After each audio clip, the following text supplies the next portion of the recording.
Good evening all. तो आज का लेक्चर हम लोग डिस्कशन करेंगे रेटिकुलोसाइट काउंट। तो इस वीडियो में हम लोग देखेंगे कि रेटिकुलोसाइट क्या होता है, उसको कैसे हम लोग काउंट करेंगे एंड काउंट करने के बाद नॉर्मल वैल्यू से जब इंक्रीज़ होता है तब क्या होता है, डिक्रीज़ होने से क्या होता है। तो पहले देखो इंट्रोडक्शन क्या होता है। Reticulocyte is a blood test that measures the number of और परसेंटेज ऑफ द रेटिकुलोसाइट, मतलब कितना नंबर का रेटिकुलोसाइट होता है उसको हम लोग काउंट करेंगे। विच आर इमैच्योर, रेटिकुलोसाइट क्या होता है कि immature red blood cells that recently release from the bone marrow into the blood stream. हम लोग हेमोस्टेसिस ब्लड फॉर्मेशन वीडियो में देखे थे, जब एरिथ्रोपोइसिस हो रहा था तो मैच्योर आरबीसी फॉर्म होने से पहला स्टेजेस में क्या था हमारा, रेटिकुलोसाइट, जो कि एक इमैच्योर सेल्स होता है। ठीक है, इसका नॉर्मल वैल्यू क्या होता है ना, in adult 0.5% to 2.5% of total RBC. Absolute count करेंगे तो कितना होगा, 25,000 से 75,000 सेल्स पर microlitre, and that can vary by the lab to lab. ठीक है, तो पर्पोज हम लोग क्यों रेटिकुलोसाइट को काउंट करेंगे, पर्पोज क्या होता है ना। पहला पॉइंट हमारा assess bone marrow function, bone marrow properly function कर पा रहे या नहीं कर पा रहे, उसको जानने के लिए हम लोग क्या करेंगे, रेटिकुलोसाइट को काउंट करेंगे। देन डायग्नोसिस ऑफ एनीमिया, किसी को एनीमिया हुआ है तो एनीमिया में क्या होता है, हमारा आरबीसी या हीमोग्लोबिन जो भी उसका वैल्यू कम हो जाता है, तो आरबीसी वो डायरेक्टली मतलब प्रोपोर्शनल टू द हमारा रेटिकुलोसाइट। आरबीसी ज़्यादा फॉर्मेशन होगा तो रेटिकुलोसाइट भी ऑब्वियसली ज़्यादा ही फॉर्मेशन होगा। तो एनीमिया का डायग्नोसिस करने के लिए एंड मॉनिटर ट्रीटमेंट रेस्पॉन्स, मतलब जिस किसी को एनीमिया हुआ है एंड उसके हिसाब से हम लोग क्या करें, ट्रीटमेंट कर रहे हैं, तो वो ट्रीटमेंट अच्छे से काम कर रहे हैं नहीं कर रहे हैं, तो उसको जानने के लिए हम लोग क्या करेंगे, उसको मॉनिटर करेंगे कि अभी रेटिकुलोसाइट अच्छे से प्रोडक्शन हो पा रहे हैं या नहीं हो पा रहे हैं। दूसरा पर्पज़ क्या है, evaluate recovery after the blood loss.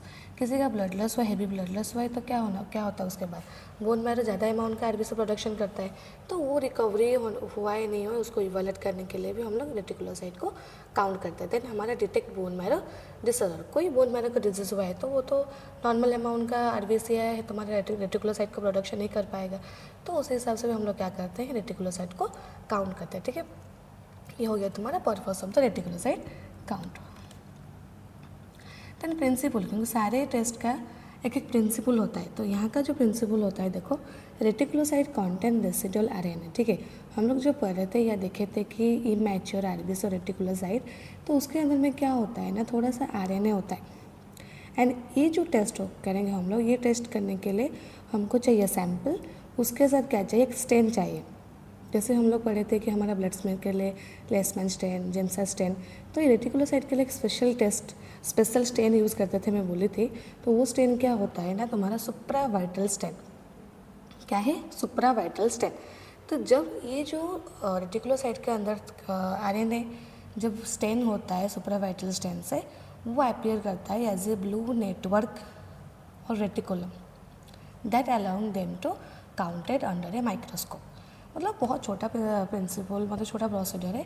तो ब्लड में जो ब्लड के अंदर जो रेटिकुलोसाइट होता है, वो जो हमारा सुप्रावाइटल स्टेन से स्टेन होता है, वो क्या कलर होता है ना, हमारा ब्लू कलर। देन उस हिसाब से हम लोग क्या करेंगे, माइक्रोस्कोप में उसको देख के काउंट करेंगे। ठीक है, रिक्वायरमेंट हमको क्या क्या चाहिए देखो, पहला फ्रेश एंटीकोएगुलेंट ब्लड सैंपल चाहिए जो कि इरिट्रिया वाइल से, सुप्रावाइटल स्टेन एग्जाम्पल इधर हम लोग न्यूमिथिलिन ब्लू भी यूज़ कर सकते हैं, नहीं तो ब्रिलियंट क्रेसली ब्लू।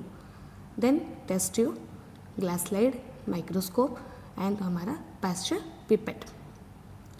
प्रोसीजर देखो, पहला point, add equal amount of blood and stain into a test tube. तो पहला हम लोग क्या करेंगे देखो, एक टेस्ट ट्यूब लेंगे, टेस्ट ट्यूब में हम लोग जितना अमाउंट का ब्लड सैंपल ले रहे, फॉर एग्जांपल 2 ml का ब्लड सैंपल ले रहे, तो इसमें क्या करेंगे, 2 ml या 3 ml क्या करेंगे, स्टेनिंग ऐड करेंगे।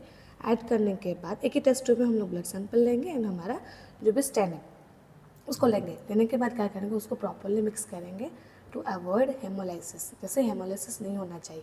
ठीक है, देन मिक्स करने के बाद उसको हम लोग क्या करेंगे, keep the mixture at the room temperature, उसको नॉर्मल रूम टेम्परेचर हम लोग रख देंगे for the 10 to 15 minutes. After incubation, मतलब 10 to 15 मिनट्स रखने के बाद, और हमको कोई फास्टर चाहिए तो हम लोग इंक्यूबेट यूज़ कर सकते हैं, जैसे कि 37 डिग्री सेल्सियस में। आफ्टर इंक्यूबेशन मिक्स अगेन हम लोग क्या करेंगे, उसको प्रॉपरली मिक्स करेंगे। मिक्स करने के बाद prepare a thin blood smear on a clean glass slide. क्या करेंगे, पहले ब्लड सैंपल प्लस स्टेन उसको प्रॉपरली मिक्स करेंगे। मिक्स करने के बाद उसको हम लोग क्या करेंगे, नॉर्मल रूम टेम्परेचर में 10 to 15 मिनट्स तक रख देंगे। रखने के बाद क्या होता है ना, वो तुम्हारा जो स्टेन होता है वो रेटिकुलोसाइट में एब्जॉर्ब होता है, स्टेन होता है। होने के बाद ये जो सैंपल या सोल्यूशन हो गया, वो सोल्यूशन लेके हम लोग क्या करेंगे, एक माइक्रोस्कोपिक स्लाइड है, क्लीन माइक्रोस्कोपिक स्लाइड लेके उसमें हम लोग स्मीयर बनाएंगे। ठीक है, हो गया। स्मीयर बनाने के बाद that allow the smear to dry naturally उसको ड्राई होने के लिए हम लोग उसको रख देंगे। फिर से कोई स्टेन या वॉशिंग उसको कोई कुछ नहीं चाहिए। देन ऑब्जर्व, जब सूख जाता है normally, observe under the oil immersion power, जो कि हमारा 100x objective lens. Then reticulocyte हमको कैसे दिखाई देगा माइक्रोस्कोप में, ये देखो, RBC with the blue stand network और तुम्हारा ग्रैन्यूल्स। ठीक है, तब हम लोग उसको आइडेंटिफाई करेंगे कि ये हमारा रेटिकुलोसाइट है। Then count number of reticulocytes for the 1000 RBC. इसका मतलब ये कि टोटल हम लोग क्या करेंगे, अप्रोक्सीमेटली 1000 आरबीसी काउंट करेंगे। 1000 आरबीसी से कितना नंबर ऑफ रेटिकुलोसाइट तुमको मिला, वो होगा तुम्हारा रेटिकुलोसाइट का counting number.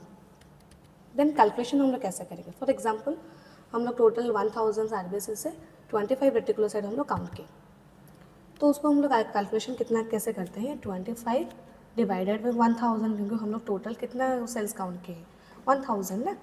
25 divided by 1000 into 100, क्योंकि हमको परसेंटेज में रिपोर्ट चाहिए, इसलिए इंटू 100 इज इक्वल टू 2.5%। ठीक है, ऐसे ही हम लोग क्या करते हैं, मैन्युअली कैलकुलेशन करते हैं। देन हाई रेटिकुलोसाइट काउंट, मतलब क्लिनिकल सिग्निफिकेंस है, जब कोई रेटिकुलोसाइट नॉर्मल वैल्यू से हाई होता है तो उस कंडीशन को हम लोग क्या बोलेंगे, रेटिकुलोसाइटोसिस। क्योंकि कोई भी सेल्स नंबर उसका नॉर्मल वैल्यू से ज़्यादा होता है तो लास्ट में हम लोग क्या लगाएंगे, साइटोसिस। जब कम होता है साइटोपेनिया। तो रेटिकुलोसाइट काउंट कब ज़्यादा होता है ना, जब हमारा आरबीसी प्रोडक्शन नॉर्मल ज़्यादा होता है, तो that indicates increase RBC production due to blood loss हो गया, हेमोलिसिस हो गया, recovery after treatment of anaemia, iron B12 and folate therapy. कोई ट्रीटमेंट हम लोग दे रहे हैं तो क्या होता है ना, उसमें आरबीसी प्रोडक्शन ज़्यादा होता है, तो आरबीसी प्रोडक्शन ज़्यादा होगा तो ऑब्वियसली हमारा रेटिकुलोसाइट भी ज़्यादा होता है। लेकिन नॉर्मल वैल्यू से जब ज़्यादा हो जाता है तो वो एक क्लिनिकल सिग्निफिकेंस हो जाए, मतलब एक डिजीज़ कंडीशन होता है, नॉर्मल है, एबनॉर्मल होता है। ठीक है, एंड लो रेटिकुलोसाइट काउंट और तुम्हारा रेटिकुलोसाइटोपेनिया वो कब होता है, इंडिकेट्स रिड्यूस्ड आरबीसी प्रोडक्शन। जब हमारा आरबीसी प्रोडक्शन कम होता है तब हमारे रेटिकुलोसाइट का प्रोडक्शन भी कम होगा, जिसको हम लोग क्या बोलेंगे, रेटिकुलोसाइटोपेनिया। इन केस ऑफ और ड्यू टू एप्लास्टिक एनीमिया, तो एप्लास्टिक में क्या होता है ना, बोन मैरो एक डिजीज कंडीशन होता है जिसमें वो आरबीसी प्रोडक्शन करने में अनेबल होता है। आयरन डेफिशिएंसी एनीमिया, क्योंकि हमको आरबीसी प्रोडक्शन में क्या चाहिए, आयरन चाहिए, तो बॉडी में आयरन डेफिशिएंसी है तो वो क्या होता है, आरबीसी प्रोडक्शन भी कम होता है। Same as vitamin B12 and हमारा क्रॉनिक डिजीज कंडीशन जिसमें एरिथ्रोपोएटिन एक हार्मोन होता है ना, एरिथ्रोपोएटिन हार्मोन, तो वो जब कम होता है तो हमारा आरबीसी प्रोडक्शन भी नॉर्मली कम होता है। And bone marrow suppression due to any type of drug और रेडिएशन और बोन मैरो फेलियर। ठीक है, ये हो गया तुम्हारा सिग्निफिकेंस और तुम्हारा condition that cause the reticulocytopenia. ठीक है, तो इसका नोट्स भी तुम्हारा डिस्क्रिप्शन में मिल जाएगा PDF में। एंड आज के लिए हम इतना ही पढ़ेंगे। ठीक है, वीडियो अच्छा लगे तो प्लीज़ लाइक से सब्सक्राइब करना मत भूलना।